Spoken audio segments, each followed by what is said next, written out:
क्या आप IIT JEE medical 11th या 12th की प्रिपरेशन कर रहे हैं और आपको एक बेस्ट कोचिंग इंस्टीट्यूट की तलाश है? तो अब आपके साथ होगा चंद्रयान, जहां है NITN फैकल्टीज, साथ ही up to 100% scholarship. Chandrayaan, Lankeshwar complex, Akashvani Chowk, Adityapur. Admissions open.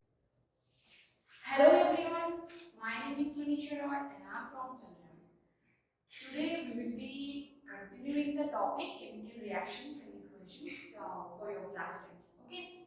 So पिछले क्लास में हमने बैलेंसिंग देखा था और कैसे कैसे मतलब जो फिजिकल स्टेट होता है डिफरेंट कंपाउंड का या फिर आप मान लो डिफरेंट मॉलिक्यूल्स का, जैसे कि गैस होता है या फिर सॉलिड होता है या फिर लिक्विड होता है, तो हम वो देखे थे। ठीक है, तो आज हम क्या करेंगे, पहले हमारा देखो पीछे बोर्ड पे लिखा है प्रीवियस ईयर बोर्ड क्वेश्चन। ठीक है, तो क्या क्या बोर्ड क्वेश्चन आए हैं प्रीवियस ईयर, मतलब जितना हमने किया था, ओके, जितना हमने सॉल्व किया था उसमें से कितना मतलब आया है क्वेश्चन और कौन से साल पे आए हैं, तो वो हम करेंगे। देखो 2023 में जितना हमने प्रीवियस क्लास में किया था उसमें से बस 2 क्वेश्चन आए। ठीक है, पूरा चैप्टर करने के बाद हम ऐसे पूरा सॉल्व करेंगे उस चैप्टर से कितना क्वेश्चन आएंगे, बट अभी तो हमने बस धीरे धीरे कर रहे ना हम लोग, तो पिछले क्लास में जितना हुआ है उसमें से बस ये 2 क्वेश्चन आए हैं जो हमको आज हम सॉल्व करेंगे। ठीक है, तो इसके बाद हम नेक्स्ट प्रोसेस में जाएंगे, नेक्स्ट जो भी टॉपिक है उसमें जाएंगे। तो लेट्स स्टार्ट। देखो पहला क्या है, यहाँ पे पहला प्रॉब्लम जो है वो सीरियसली 2023 में दोनों आए हैं। तो यहाँ पे पहला जो है वो है आपका स्टेट लिखने के लिए है। ठीक है, तो चलिए हम देखते हैं स्टेट क्या है। यहाँ पे क्या है, देखो पहला है आपका ये जिंक, जो कि सॉलिड, यहाँ पे फिजिकल स्टेट दिया है सॉलिड।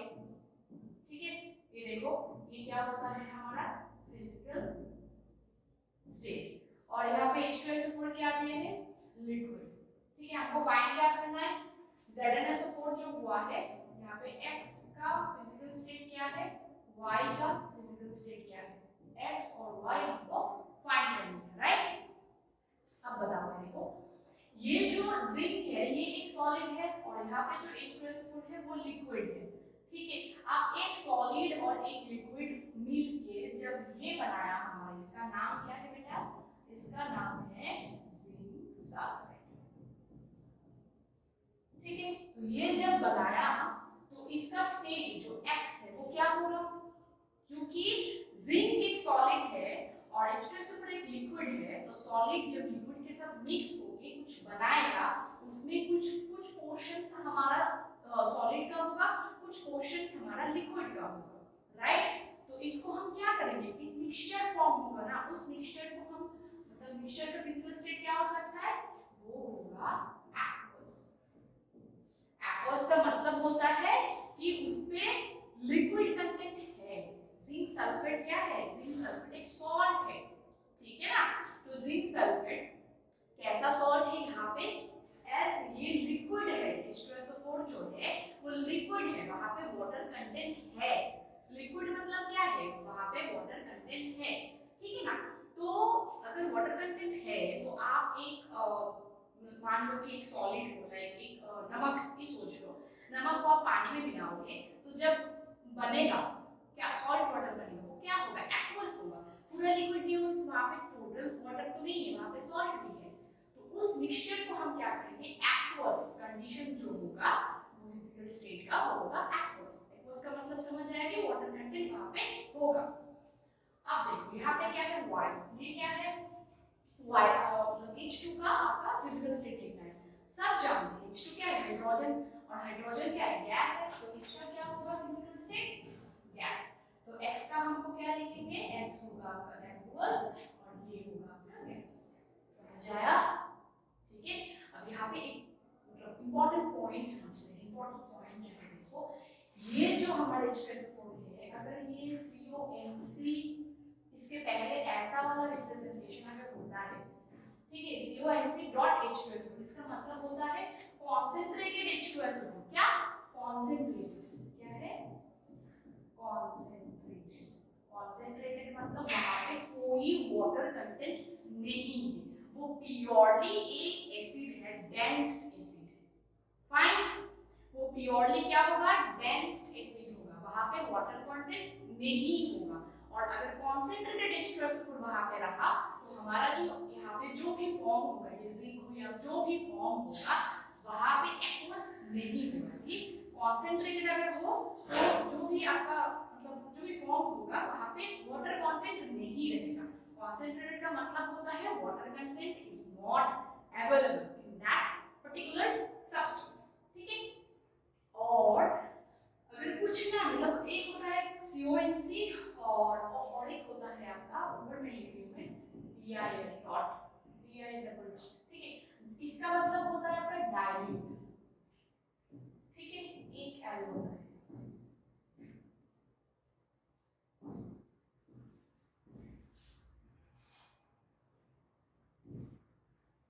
डाइल्यूट, डाइल्यूट का मतलब होता है यहाँ पे क्या होगा, H2O देंगे इसको, मतलब आप सोचो कि इसका जो कॉन्सेंट्रेशन है वो घटाया गया। ठीक है, लिक्विड को पतला कर दिया। ठीक है, जो भी सब्सटेंस है, जैसे कि यहाँ पे H2SO4 है तो डाइल्यूट H2SO4 मतलब वहां पे वाटर कंटेंट है। ठीक है, तो हमेशा याद रखना जब भी लिक्विड होगा, जब भी डाइल्यूट होगा, तभी हमारा जो प्रोडक्ट बनेगा, जिस किसी भी प्रोडक्ट बनेगा, वहां पे जो होगा सॉल्यूशन, उसका फिजिकल स्टेट जो होगा वो एक्वस होगा। एक्वस का मतलब होता है वहां पे वाटर कंटेंट प्रेजेंट है। ठीक है ना, समझ आया बात? वाटर कंटेंट का मतलब वाटर कंटेंट प्रेजेंट है, इसी वजह से वहां पे क्या होगा, प्रोडक्ट में हमारा एक्वस होगा। ये जो प्रोडक्ट बनेगा हमारा एक्वस होगा जब यहाँ पे डाइल्यूट अगर लिखा होता है H2SO4 या फिर H2SO4 वहां पे क्या लिखा है, लिक्विड, तो उस हिसाब से वहां पे एक्वस होगा। अगर कॉन्सेंट्रेटेड H2SO4 लिखा होता है, यहाँ पे कॉन्सेंट्रेटेड H2SO4 वहां पे स्टेट कुछ और होता है। लाइक जिंक सल्फेट जो होता है वो सॉलिड होता है, सॉल्ट, जिंक सल्फेट एक सॉल्ट है, वो सॉलिड सॉल्ट होता है कॉन्सेंट्रेटेड H2SO4 होता तो। ठीक है, तो ये रिएक्शन जो है, हम रिएक्शन की मतलब क्या स्टेट है, किसकी कौन से फिजिकल स्टेट के साथ रिएक्ट कर रहा है, वो देख के हमको लिखना है वहां पे कि प्रोडक्ट में हमारा जो भी फॉर्म हो रहा है, बेसिकली मेन जो फॉर्म हो रहा है, जैसे कि ZnSO4 जिंक सल्फेट, उसका फिजिकल स्टेट क्या होगा। समझ आया बात? चलो नेक्स्ट क्वेश्चन करते हैं। नेक्स्ट क्वेश्चन में क्या है, नेक्स्ट क्वेश्चन में आपका बैलेंसिंग है, जहां पे आपको x एंड y फाइंड करना है। मतलब यहाँ पे कितना स्टॉइकियोमेट्री होगा सॉरी, और यहाँ पे कितना स्टॉइकियोमेट्री होगा, राइट? तो देखो पहले देखो ज्यादा कौन सा है, मैंने पहले ही बताया था कि ज्यादा देखने के लिए बोले थे, तो पहले ज्यादा कौन सा है आपका, अगर मान लो एल्यूमिनियम, देखो मान लो क्या, ऑक्सीजन भी ज्यादा है। देखो ऑक्सीजन यहाँ पे 3 है, यहाँ पे 2 है, तो इस साइड ऑक्सीजन 3 + 2 = 5, राइट? और यहाँ पे क्या है, 2 है, और यहाँ पे क्या है आपका 1 है, राइट? तो दिस साइड इज 2 + 1 = 3। तो यहाँ पे है ऑड नंबर 5 3 5 3 है, तो इसको हम साइड पे रख, ऑड नंबर को साइड पे रखते हुए हम दूसरा जो सेकंड जो ज्यादा अमाउंट है उसको हम देखेंगे। पहले क्या देखा हमने, पहले देखा ऑक्सीजन ज्यादा है, राइट? तो ऑक्सीजन अगर ज्यादा होता है तो देखा हमने क्या देखा, जो रिएक्टेंट है क्या है, रिएक्टेंट की साइड 5 ऑक्सीजन है और प्रोडक्ट के साइड 3 ऑक्सीजन है। ठीक है, तो 5 को 3 ही बना सकते, 3 को 5 नहीं बना सकते, राइट? तो हम इसको थोड़ा सा साइड पे रखते हुए सेकंड जो सब्सटेंस ज्यादा है उसको लेके हम सोचते हैं। सेकंड सब्सटेंस कौन सा है, एल्युमिनियम, राइट? तो एल्युमिनियम यहाँ पे प्रोडक्ट सॉरी रिएक्टेंट साइड में कितना है, एल्युमिनियम 2, और यहाँ पे एल्युमिनियम प्रोडक्ट साइड में 1 है, तो उसको हम 2 कर सकते हैं। मतलब y का वैल्यू जो है वो हम क्या लिख सकते हैं,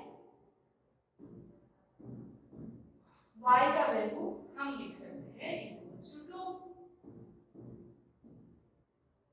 राइट?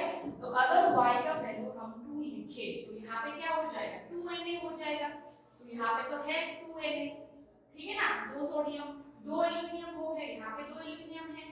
अब देखो ऑक्सीजन कितना होता है, 2 2 4, यहाँ पे इस रिप्रेजेंटेशन में ऑक्सीजन के 2 2 4 प्लस यहाँ पे एक ऑक्सीजन 5 हो गया, राइट? तो मिल गया हमारा पूरा।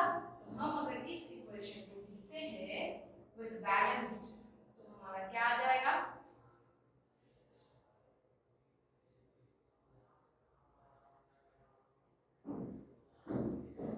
यहाँ पे आ जाएगा हमारा जो भी x था इज इक्वल्स टू 1 और यहाँ पे y जो था इज इक्वल्स टू 2।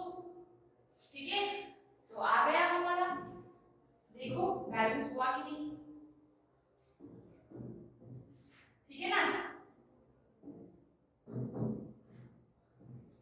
देखो दो सोडियम दो oxygen plus 3 plus 2 equals to 5 oxygen, यहाँ पे 3 ऑक्सीजन, यहाँ पे 2 ऑक्सीजन, तो 3 प्लस 2 इक्वल्स टू 5 ऑक्सीजन। यहाँ पे देखो 2 twice are 4 oxygen plus 1 oxygen that equals to 5। दो हाइड्रोजन है यहाँ पे भी दो हाइड्रोजन है, दो एल्युमिनियम है, यहाँ पे भी दो एल्युमिनियम है। तो हमारा क्या आया, जो x है वो 1 आएगा और जो y है वो 2 आएगा। ठीक है, वेरी इजी, समझ आया। तो हम अभी नेक्स्ट जो हमारा टॉपिक है उसमें जाएंगे। ठीक है, इतना तक कोई दिक्कत, कोई प्रॉब्लम नहीं। चलो नेक्स्ट चलते हैं।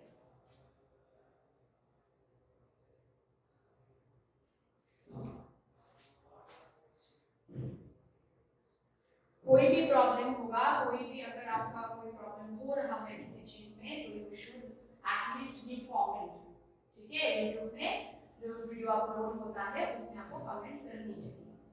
ठीक है, चलो तो जो हमारा जो पहला था, इस टॉपिक में हम डिस्कस कर रहे थे chemical reactions and equations, right. तो इसका इवोल्यूशन ऑफ गैस, जो भी पेप्सी की बोतल होते हैं या फिर जो भी आपका कैन वगैरह पीते हो, लाइक पेप्सी, कोक, जो भी हम ऐसे जब खोलते हैं तो उसमें जो मतलब ऐसा जो निकलते हैं ये वाला चीज बबल्स की फॉर्म में, वो होता है आपका इवोल्यूशन ऑफ गैस, मतलब कार्बन डाइऑक्साइड वहां पे हाई प्रेशर में होता है, राइट। वो हमने पिछले क्लास में देख लिया। अब हम क्या देखेंगे, कॉम्बिनेशन रिएक्शन क्या होता है। नाम से इतना पता चल रहा है हमको, यहाँ पे कुछ ना कुछ चीज कंबाइन होगा, राइट। कॉम्बिनेशन मतलब वहां पे कुछ ना कुछ चीज कंबाइन होगा, कंबाइन होके एक कुछ बनाएगा न्यू, राइट। जैसे कि मान लो आप एक आटे की गोली है, ठीक है, छोटू सा, उसको आप कुछ ऐसे किसी के साथ मिला के या रंग वंग इसको मिला के, कलर वलर मिला के इसको कुछ और ही शेप दे दिया, इसको कुछ और बना दिया, क्या हो गया, यहाँ पे इसको आपने कंबाइन किया किसी के साथ, आटे की गोली को आप कंबाइन किया किसी के साथ और वो बन गया न्यू एक प्रोडक्ट, लाइक न्यू एक शेप, न्यू एक कलर बन गया। ठीक है, तो वो होता है आपका कॉम्बिनेशन रिएक्शन। तो केमिकली कैसे देखेंगे कि आपका एक आएगा ए रिएक्टेंट, राइट, और एक आएगा बी रिएक्टेंट, ठीक है, और ये क्या बनेगा आपका ए बी प्रोडक्ट। तो इसमें वहां पे फंडामेंटल क्या है, बेसिक होगा आपका यहाँ पे डायरेक्ट कॉम्बिनेशन, ठीक है, डायरेक्ट कॉम्बिनेशन होगा। डायरेक्ट कॉम्बिनेशन की मतलब क्या है, डायरेक्ट कॉम्बिनेशन की मतलब है कि ए एक रिएक्टेंट है, बी एक रिएक्टेंट है, दोनों जुड़ गया, हमारा ए बी बन गया। समझ आई बात। इसको और एक नाम देते हैं, देखो यहाँ पे लिखा है सिंथेसिस। क्या बोलते हैं, सिंथेसिस। सिंथेसिस का मतलब क्या है, सिंथेसिस का मतलब है कि जब हमारा दो अलग अलग एलिमेंट जुड़ के एक नया प्रोडक्ट बनता है तो सिंथेसाइज होता है। वो जो दो अलग अलग एलिमेंट होते हैं वो सिंथेसाइज होके एक नया प्रोडक्ट बनता है, राइट। तो उसको बोला जाएगा सिंथेसिस। जैसे कि हमने बायोलॉजी में सिंथेसिस के बारे में, फोटोसिंथेसिस के बारे में बहुत पढ़ा ना। तो फोटोसिंथेसिस बेसिकली होता क्या है, जो भी हमारा लाइट है, मतलब सनलाइट की बात कर रही हूँ, तो उसमें से जो भी पेड़ पौधा है वो बनाते हैं उनका खाना, तो वो उनको देके आराम से बहुत सारे एलिमेंट के साथ मतलब मिलके जुलके जो भी उनका एक बनता है खाना। उनका खाना क्या होता है, कार्बन डाइऑक्साइड होता है, मतलब जीने के लिए उनको कार्बन डाइऑक्साइड चाहिए, ठीक है ना। तो वो सिंथेसिस करते हैं, क्या नया प्रोडक्ट बनाते हैं, तो बहुत सारी चीजों को एक साथ करके, ठीक है। तो उसको कहा जाएगा, ऐसा वाला जो रिएक्शन होता है उसको सिंथेसिस कहा जाता है। तो कॉम्बिनेशन रिएक्शन में क्या होता है, वो अलग अलग कंपोनेंट है, देखो यहाँ पे ए कंपोनेंट है, बी एक कंपोनेंट है, या फिर हम बोल सकते हैं एक रिएक्टेंट है, बी एक रिएक्टेंट है, दोनों मिलके ए बी प्रोडक्ट बने और डायरेक्टली कंबाइन हो, ठीक है। अगर आप समझ सकते हो ऐसे कि मान लो हम क्या बोले, एक दो आप लोग भी तो एक एग्जांपल्स लाइक सोचो सोचो रियल लाइफ एग्जांपल्स क्या हो सकता है। मान लो आप एक आटे की गोली है, ठीक है, हम आटे की गोली पे पहले चले जाते हैं, ठीक है ना। तो एक आटे की गोली है, इसके साथ आप दूसरा आटे की गोली इसको जोड़ दिया, ठीक है, जुड़ के और भी आटे की गोली इसके साथ जोड़ के इसको लंबा बना दिया, ठीक है ना। तो जो गोल छोटू सा आटे की गोली है इसके साथ दूसरा आटे मिला दिया, ये बन गया आपका बड़ा आटे की गोली, ठीक है। तो ये होता है कि रियल मतलब आप रियलिटी में समझ सकते हो कि इस टाइप का जो रिएक्शन होगा वो होगा आपका कॉम्बिनेशन रिएक्शन। अब अगर इसमें ना आप ऐसे बोल सकते हो कि आटे की गोली, एक आटे की गोली के साथ दूसरा आटे की गोली, दूसरे एलिमेंट तो सेम है, मैं बस कंबाइन होने के लिए कंबाइन जो होते हैं वो कैसे होते हैं वो समझाने के लिए बात बोला। अगर आपका डिफरेंट एलिमेंट चाहिए तो आप आटे की गोली में कुछ एक चीज का मतलब लाइक काठी या फिर डंडी जो होते हैं छोटे छोटे वो मतलब वो देके भी हम छोटे टाइम में बहुत कुछ करते थे ना, आटे की गोली के साथ कुछ शेप बना दिया, ये बना दिया, वो बना दिया, ठीक है ना। तो मिट्टी के साथ भी हमने बहुत छोटे टाइम में लड़के लोग करते हैं बेसिकली, लड़का लोग तो उसमें इंटरेस्ट नहीं होता, लड़का लोगों को इंटरेस्ट होते हैं जो भी गाड़ी वगैरह होता है उसको तोड़ तोड़ के कुछ बनाओ, ये बनाओ, खेलो कूदो, ऐसा होता है। लड़की लोगों का क्या होता है कि जो मिट्टी होता है उसमें से हमने छोड़ मतलब जो भी इसको शेप देना है, डॉल बना सकते हो या फिर कुछ भी बना सकते हो, तो उस बनाने के लिए हम करते क्या है, मिलाते हैं ना, एक के साथ एक मिला के इसका नया शेप देते हैं। तो उस टाइप का जो मतलब अगर कोई दूर से देख के बोले तो बोले कंबाइन कर रहे हैं, ठीक है। तो कॉम्बिनेशन रिएक्शन मतलब वो होता है कि दो अलग अलग चीज जुड़ेगा, डायरेक्टली जुड़ेगा, एक नया फॉर्म होगा, ठीक है। तो हम देखते हैं चलो कि कैसे होता है वो। देखो ये एक आया है, ब्लू कलर का ए है, रेड कलर का बी है, जुड़ के ए बी बन गया। यहाँ पे बहुत सारा मॉलिक्यूल्स है, ठीक है ना। यहाँ पे तीन मतलब देखो यहाँ पे होता है कि दो एलिमेंट जुड़ के एक प्रोडक्ट बन सकता है, तीन एलिमेंट जुड़ के भी एक प्रोडक्ट बन सकता है, ठीक है। मतलब एक और दो मिलके जो बनेगा डायरेक्टली वो होता है हमारा कॉम्बिनेशन।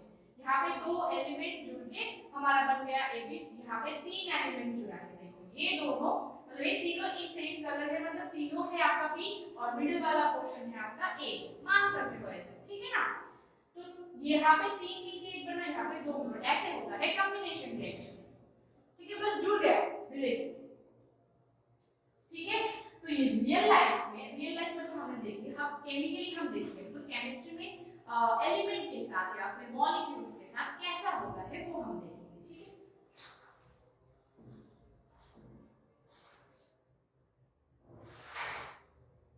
ये देखो तो ये होता है एक कॉम्बिनेशन रिएक्शन का एग्जांपल, ठीक है।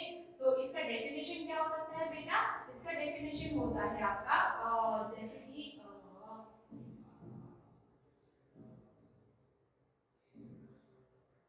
हाँ जैसे कि यहाँ पे क्या होता है, from two or more reactant one product form, ठीक है। Two or more reactant like A B combine होकर आपका फॉर्म हुआ ए बी, ठीक है। टू और मोर रिएक्टेंट हमारा एक प्रोडक्ट फॉर्म होता है, वो होता है कॉम्बिनेशन रिएक्शन। अब एग्जांपल क्या होगा, CaO है, राइट, देखो CaO H2O, CaO क्या है, सॉलिड है, H2O क्या लिक्विड है, क्या फॉर्म हुआ CaOH2, ठीक है, और हीट निकल आया बाहर, ठीक है। तो यहाँ पे दो लाइक ये होगा आपका A, ये होगा आपका B और ये होगा आपका AB, समझ आया बात। देखो ये जो हमारा CaO है इसका नाम है कैल्शियम ऑक्साइड, इसको और एक नाम से जाना जाता है क्विकलाइन, ठीक है। और ये जो हमारा प्रोडक्ट फॉर्म हुआ CaOH2, इसको हम बोलते हैं कैल्शियम हाइड्रोक्साइड, ठीक है, समझ आया। पर अब देखो यहाँ पे दो मतलब दो हुआ ना कि कैल्शियम ऑक्साइड के साथ H2O दैट इज वाटर मिलके हमारा बनेगा कैल्शियम हाइड्रोक्साइड। ये बैलेंस्ड इक्वेशन है, अच्छे से देखो यहाँ पे कैल्शियम एक, यहाँ पे कैल्शियम एक, यहाँ पे ऑक्सीजन है दो, यहाँ पे ऑक्सीजन है दो, यहाँ पे हाइड्रोजन है दो, यहाँ पे हाइड्रोजन है दो। तो आपका जो भी प्रोडक्ट फॉर्म होता है वो ऐसा होगा कि जो रिएक्टेंट जितना क्वांटिटी पे है प्रोडक्ट की उतना क्वांटिटी एक ही प्रोडक्ट बनेगा, उसमें सारा एलिमेंट रहेगा, सारा आपका पूरा बैलेंस्ड वे में एलिमेंट बनेगा, पूरा बैलेंस्ड वे में, राइट। तो ऐसे तो ये जो आपका क्विक लाइन है कैल्शियम ऑक्साइड, इसमें आप वाटर डालोगे तो आपका क्या बनेगा, कैल्शियम हाइड्रोक्साइड CaOH होल्ड, ठीक है। ये होता है आपका कॉम्बिनेशन रिएक्शन। और हमेशा याद रखना ये जो कॉम्बिनेशन रिएक्शन होता है ना, ये एक स्टेप में कंप्लीट होगा, मतलब ऐसा नहीं कि बारी बारी बहुत सारा स्टेप में जाके हुआ, ठीक है ना। मतलब ये छोड़ो, ये अलग बात है, मतलब एक स्टेप में आपका कंप्लीट हो जाएगा पूरा रिएक्शन, ठीक है। मतलब पूरा एक प्रोडक्ट फॉर्म होगा वो भी एक स्टेप में, और उसमें सारे एलिमेंट प्रोपोर्शनेट वे में रहेगा। प्रोपोर्शनेट वे मतलब कैल्शियम या इधर एक है इधर भी एक ही है, ऐसा की बात करेंगे, ठीक है। अब देखो मैंने जो बोला था कि अगर एक सॉलिड एक लिक्विड के साथ रिएक्शन कर रहा है तो वहां पे अगर लिक्विड कंटेंट है तो जो फॉर्म होगा, अगर लिक्विड कंटेंट रिएक्टेंट पे है तो प्रोडक्ट में आपका एक्वस स्टेट होगा। यहाँ पे देखो जो कैल्शियम हाइड्रोक्साइड का फिजिकल स्टेट है वो एक्वस है, देखो कैल्शियम हाइड्रोक्साइड का जो फिजिकल स्टेट है वो एक्वस है, क्योंकि यहाँ पे जो H2 है वो लिक्विड है, सॉलिड लिक्विड के साथ मिक्स होकर जो बना रहा है उसका फिजिकल स्टेट एक्वस होगा, ठीक है। अब यहाँ पे क्या हुआ, हीट निकल आया, राइट, ठीक है। तो इस हीट की मतलब क्या है, जो हीट निकल आया इसका मतलब क्या है, इसका मतलब है आपका जो कि हम बाद में देखेंगे। अभी हीट रिलीज हुआ है तो मैं बस इंट्रोडक्शन बोल रही हूँ कि अगर हीट आपका कोई भी रिएक्शन में रिलीज होता है तो वो आपका क्या बनेगा, आप उसको बोलोगे एक्सोथर्मिक रिएक्शन, ठीक है। अगर हीट जो चीज वो आपका एब्जॉर्ब होता है कोई भी रिएक्शन में, मतलब चाहिए होता है हीट किसी रिएक्शन को करवाने के लिए, तो वो हो जाएगा आपका, ठीक है। हीट अगर रिलीज होता है किसी रिएक्शन में तो एक्सोथर्मिक होता है, हीट अगर एब्जॉर्ब होता है किसी रिएक्शन में तो होगा एंडोथर्मिक। यहाँ पे जो हीट क्या हो रहा है, हीट इसका अगर आप देखोगे इसका सिग्नल ऐसे दोगे, ऐसे मतलब क्या, हीट रिलीज हो रहा है, हीट निकल आ रहा है बाहर, ठीक है, तो उसको हम बोलेंगे एक्सोथर्मिक। डिटेल्स में हम डिस्कस करेंगे आगे जो भी लेक्चर होगा उसमें कि एक्सोथर्मिक क्या है, एंडोथर्मिक क्या होती है, ठीक है। अभी के लिए बस सॉरी, हीट निकल आया बाहर तो इसलिए इसको एक्सोथर्मिक, और हीट एब्जॉर्ब हुआ तो एंडोथर्मिक, राइट।